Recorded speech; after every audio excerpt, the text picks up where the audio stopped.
Snow White and the Seven Bros.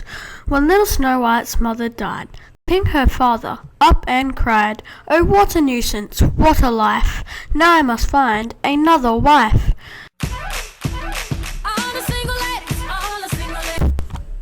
The new queen had a mirror framed in brass, a magic talking looking glass.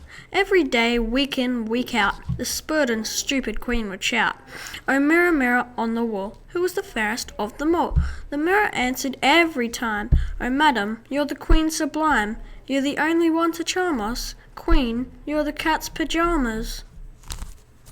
Then suddenly one awful day she heard the magic mirror say, "From now on, Queen, you're number 2. Snow White is prettier than you." She called the huntsman to her studies. She shouted, "Listen, buddy, you drag that nasty girl outside and see you take her for a ride." The huntsman dragged the lovely child out towards the forest wild, but on his way he passed a side that was half covered in a vine, and because he never went to school, he took the path to the hood, the fool. Fearing the worst for Snow White's beak, she cried, "Oh, please give me a break." The huntsman's heart began to flutter. It melted like a pound of butter. He murmured, "Okay, beat it, kid," and you can bet your life she did.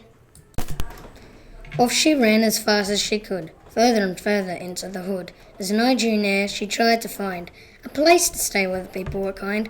She searched and searched for somewhere to stay, and at last she found an old house in disarray. "I bet if I clean this place up well, the owners would let me stay for a spell."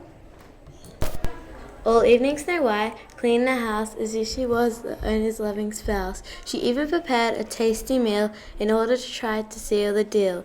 Just as she was dozing off, she heard an almighty noisy cough.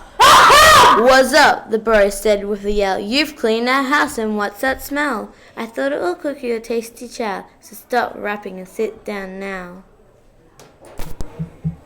Back at the palace, the queen was pleased. The huntsman told her he'd done the dirty deed. The queen turned to her favourite toy, expecting to receive some joy. "Oh, mirror, mirror on the wall, who is the fairest of them all?" But to her horror, the mirror replied, "Snow White, of course, she's still alive." The queen was furious. She knew her plan to get rid of Snow White without the huntsman. A cunning idea came to mind. She knew Snow White was always kind, so what if she dressed as an old woman and gave Snow White an apple laced with poison? She got up early the next morning, and before the birds left, they gave her a warning. After making the house all neat, Snow White decided, well, she deserved the treat.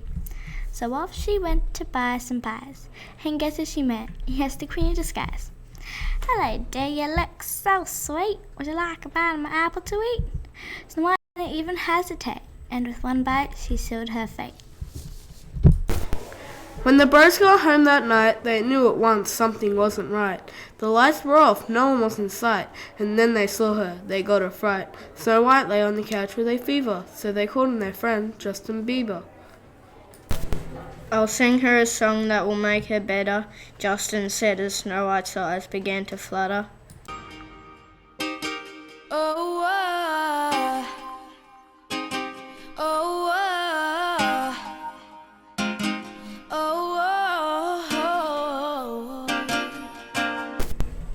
Alas, not everyone agrees that Justin is the bee's knees.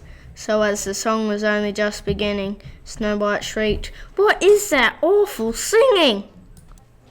So what you ask is the point of this story here tonight. The point is this: if you want to be cool, always listen to your teacher in school. If the huntsman had learnt a spell, he'd have left Snow White in the wood by the well, and then Snow White would have been found by her Prince Charming and lived safe and sound.